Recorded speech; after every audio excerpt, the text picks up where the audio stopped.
ओम शांति। फिर से ओम शांति। माताएं ओम शांति।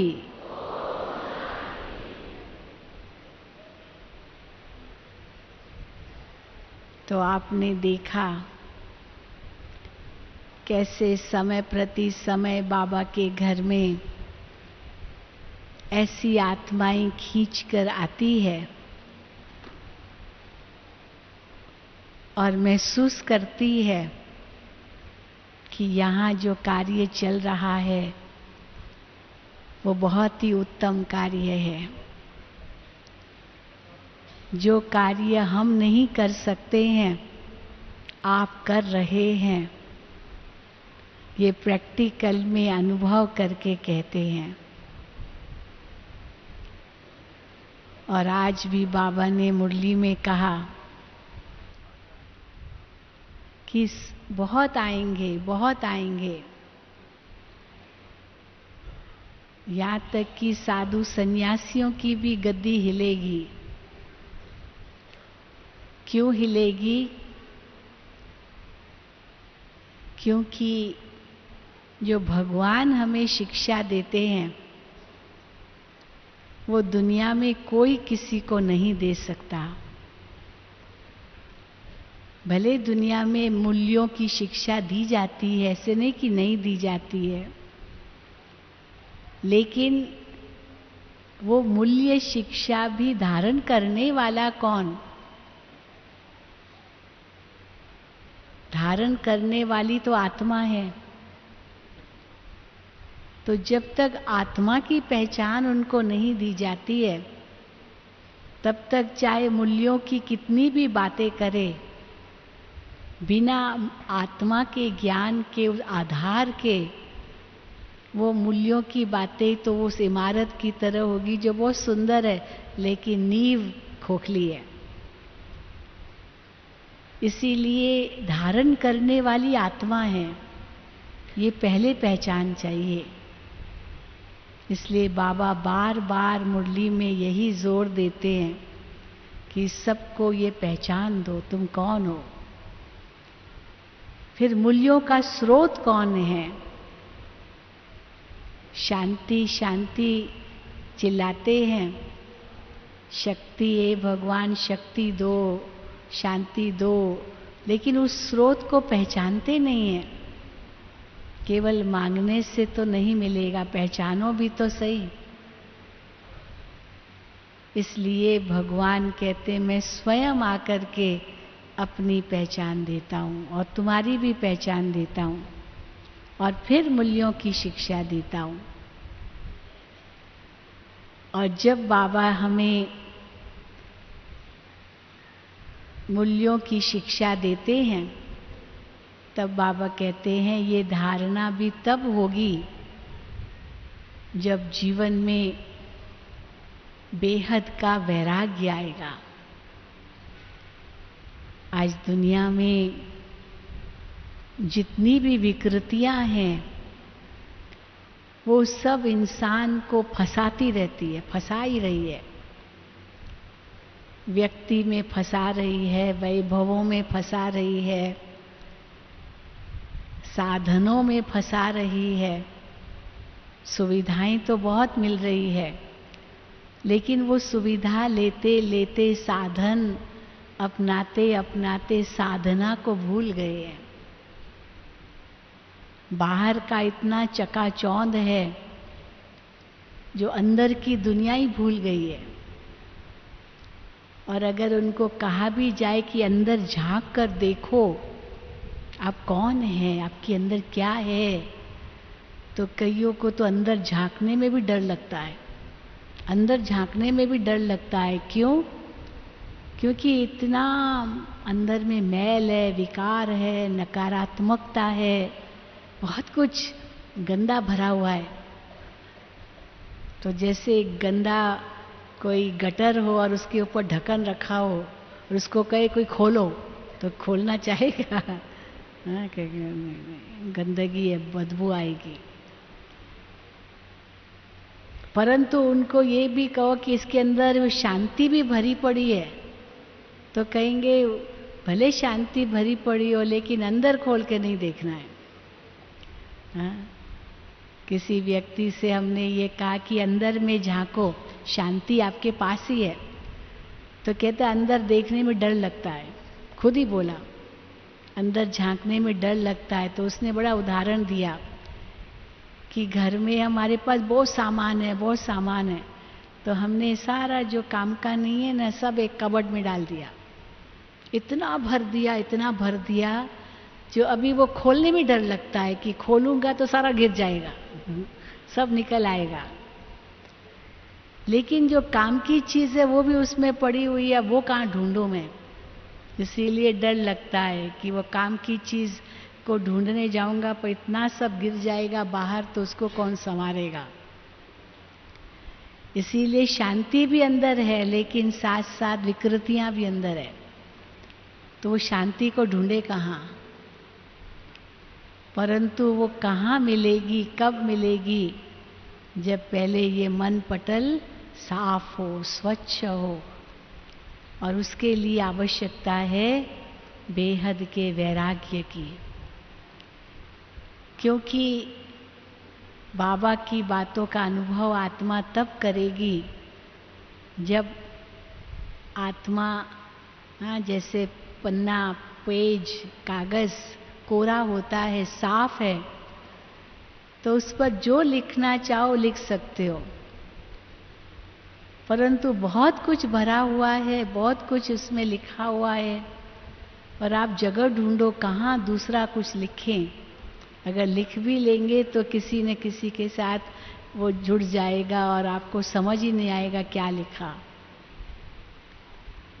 इसी प्रकार आज दुनिया का हाल है। इसीलिए पहले तो बाबा कहते उस गंदगी को निकालना पड़ेगा। तो गंदगी को निकालने के लिए 3 तरीके हैं। स्वच्छता लाने के 3 तरीके हैं। जैसे गंदा पानी हो, उस गंदे पानी को निकालना है, बाल्टी में पड़ा है और स्वच्छ पानी डालना है, तो उसके 3 तरीके हैं। एक तरीका तो ये है कि उस पानी को फिल्टर करो।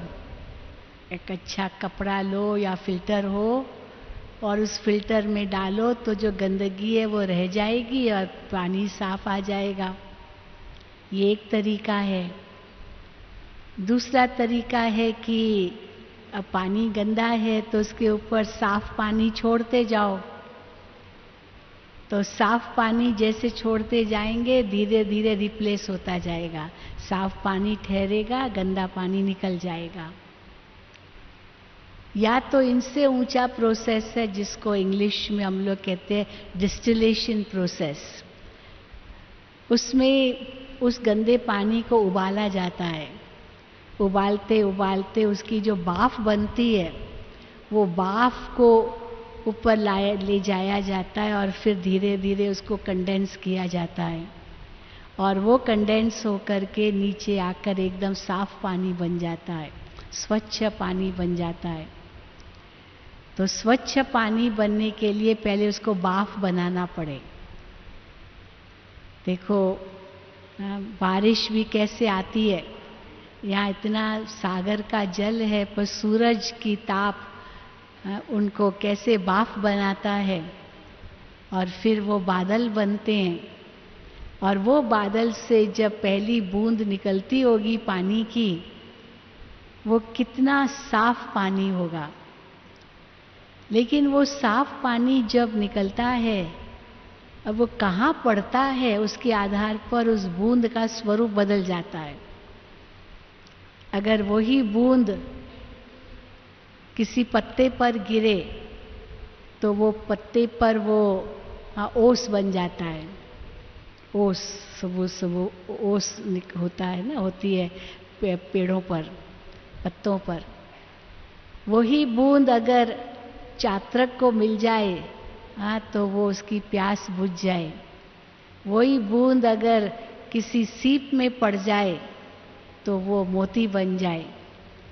पर वही बूंद अगर एक गटर में गिर जाए तो वापस वही गंदा हो जाए, या वो आपकी हाथ में आ जाए और आप उसको पियो तो इतना स्वच्छ पानी तो उस जैसा कोई नहीं होगा। अगर वातावरण में गंदगी नहीं है तो, नहीं तो आजकल दूषितपना कितना है वातावरण में भी, पर्यावरण भी कितना दूषित है, तो जो भी जल गिरेगा वो कैसा गिरेगा।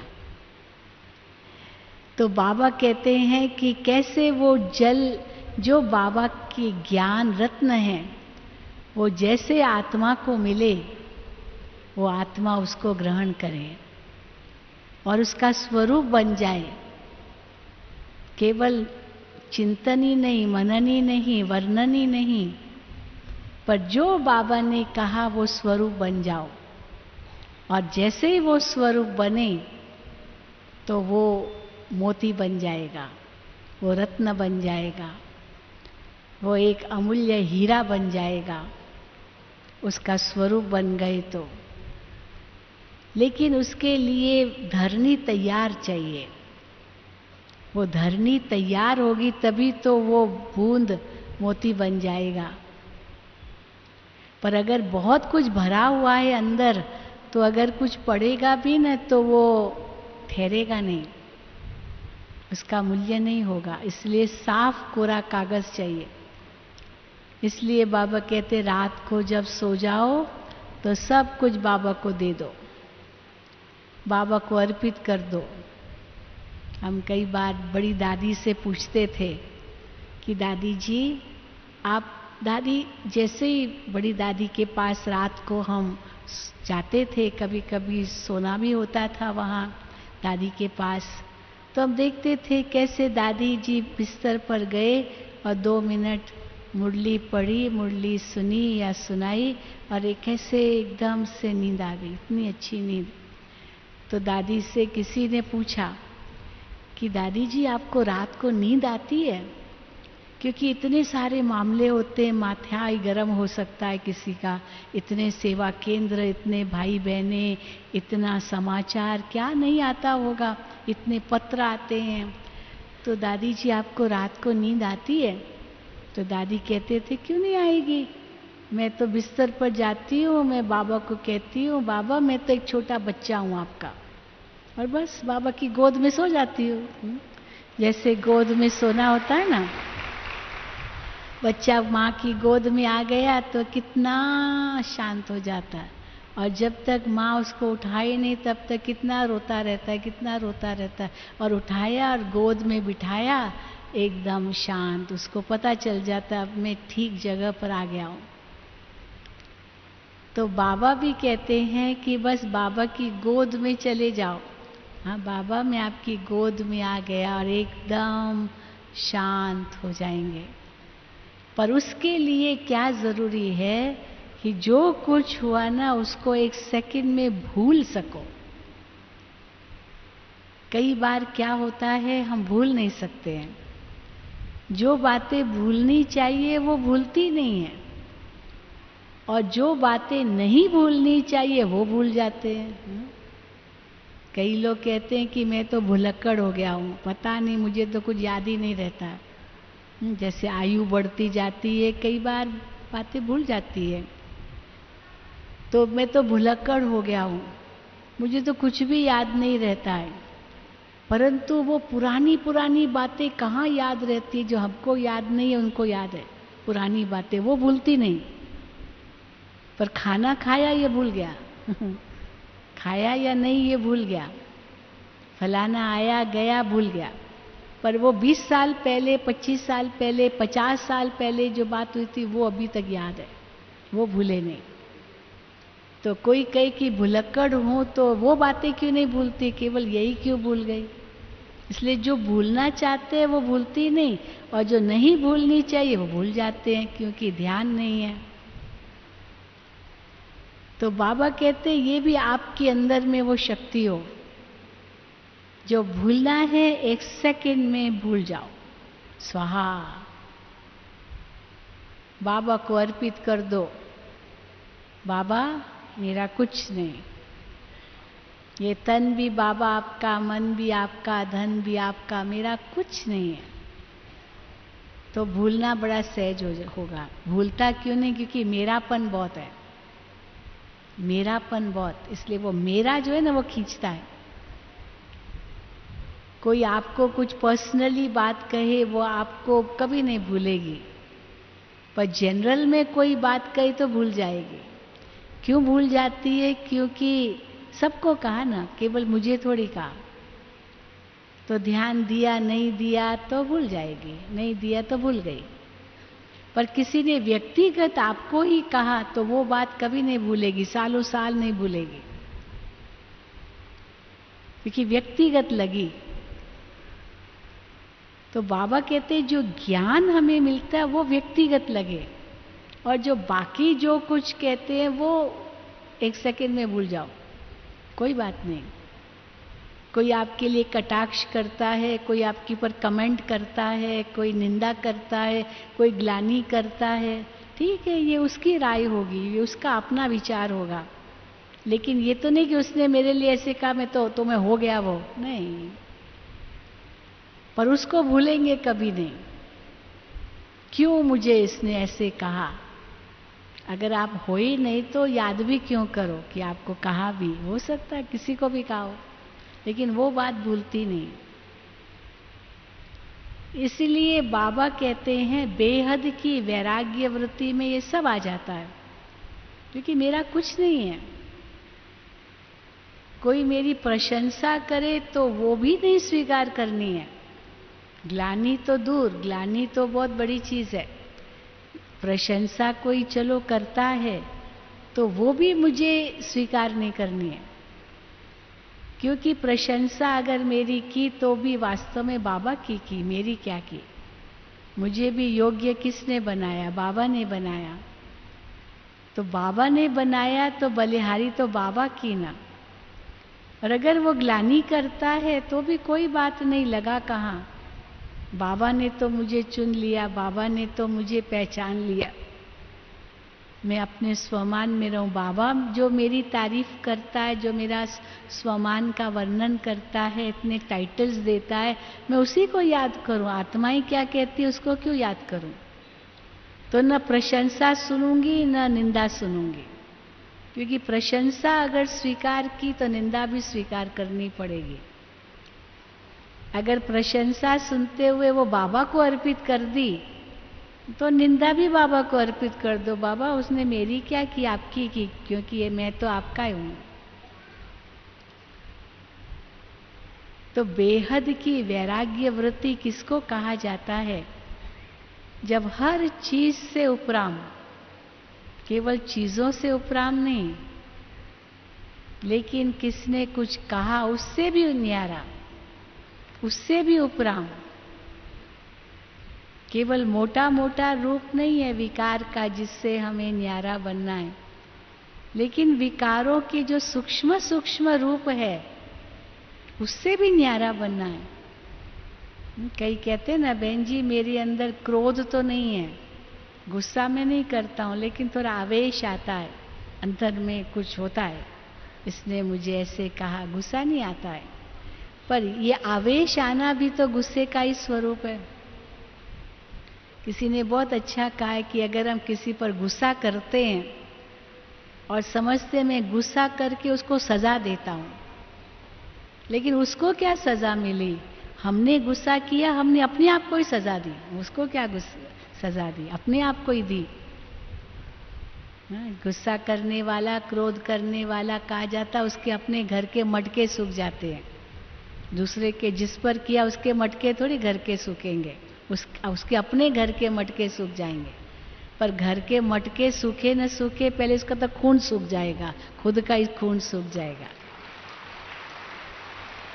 इसलिए गुस्सा करने से, क्रोध करने से उसको तो कोई लाभ होगा नहीं, पर सबसे पहले नुकसान तो खुद को होगा।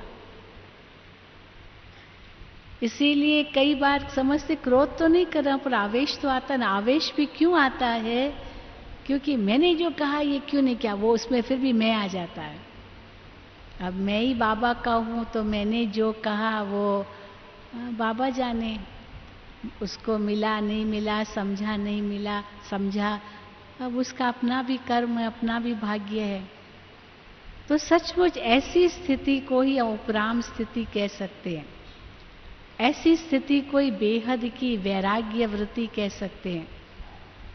मुझे याद आता है एक बार मैं एरिस्टोटल, सोक्रेटिस, ये बड़े बड़े फिलोसोफर्स होकर के गए हैं, उनकी कोई एक किताब थी। तो वो किताब मुझे किसने दी कि ये बड़े बड़े जो फिलोसोफर होके गए हैं, ग्रीक फिलोसोफर्स थे, तो इनके अंदर क्या क्या ये सोचते थे। तो उसमें एक मिसाल दिया है सोक्रेटिस का। सोक्रेटिस बहुत बड़ा फिलोसोफर था। तो वो रोज जाता था रोड पर, रास्ते पर जाता था, कई दुकानें थी, तो दुकानों में कई सुंदर सुंदर चीज़ें होती है, तो बाहर उनके शोरूम होते हैं, शोकेस जैसा, तो अंदर क्या चीज़ है वो शोकेस में सब दिखाते हैं। तो रोज जाता था उस रोड पर और वो शोकेस, एक एक दुकान का शोकेस देखता रहता था, फिर दूसरे दुकान, फिर तीसरे दुकान, देखता ही रहता था, रोज करता था, रोज बिना नागा। तो एक दुकानदार उसको रोज देखता था कि रोज आ रहा है, रोज ये देखता है, और पर कुछ खरीदता नहीं है, अंदर नहीं आता है, केवल बाहर से ही देख करके चला जाता है। रोज आता है, भाई एक दिन आओ तो समझ सकते कि ऐसे ही टहल रहा होगा, तो ये रोज आता है। तो जैसे ही वो आया तो वो दुकानदार बाहर निकला और उसको कहा कि मैं आपको मदद कर सकता हूँ, आपको कुछ चीज़ चाहिए आप बताएं, और हो सकता है आपके पास पैसे न हो तो कोई बात नहीं, मैं आपको मुफ्त भी दे सकता हूँ।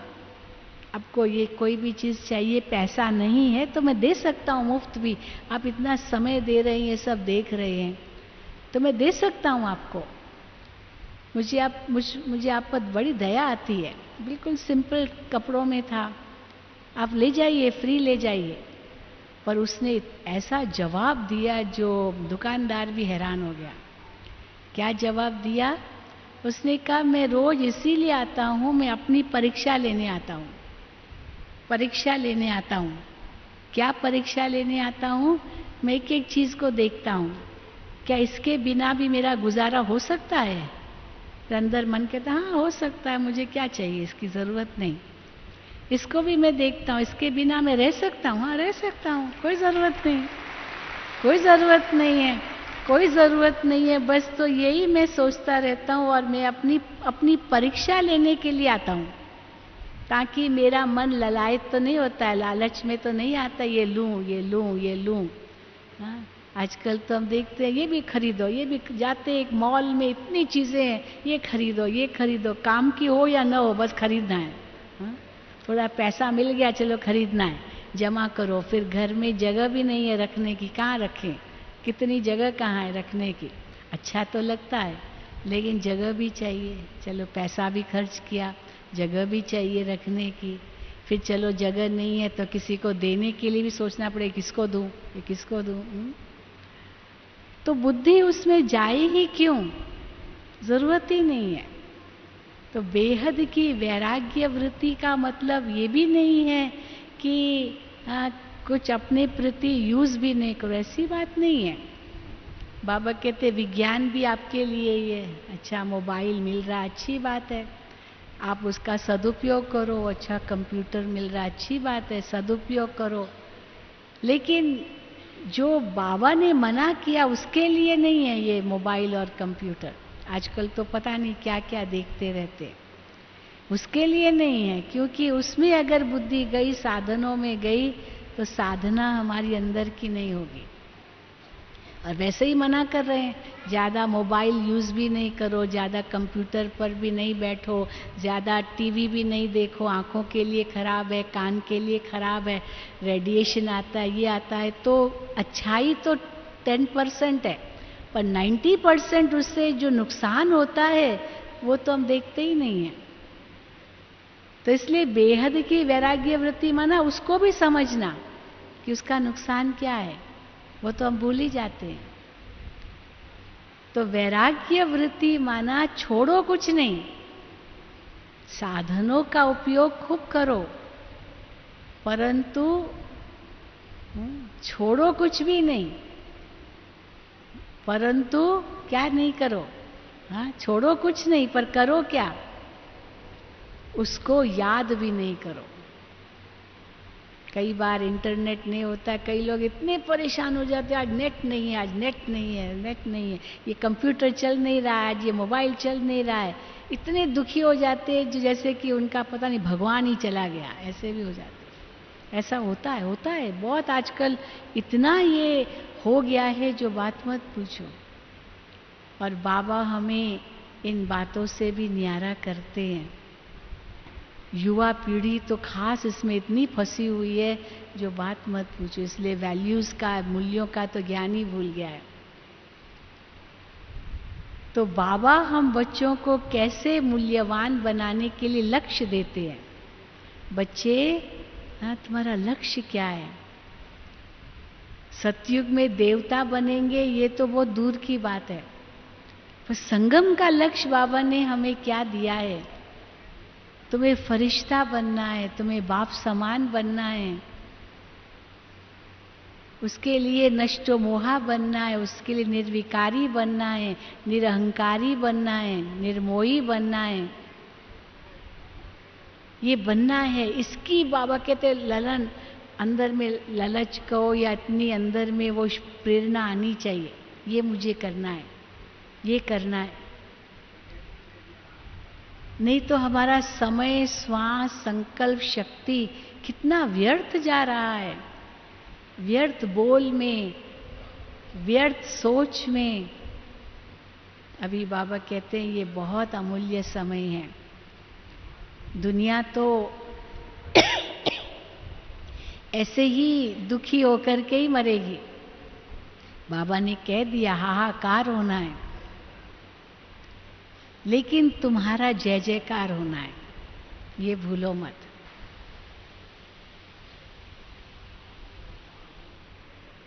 लेकिन जय जयकार किनका होगा? जो पास विद ऑनर बनेंगे। इसलिए बाबा कहते फेल भी नहीं होना है, नहीं तो आंसू बहाने पड़ेंगे अंत में, तो वो भी न हो।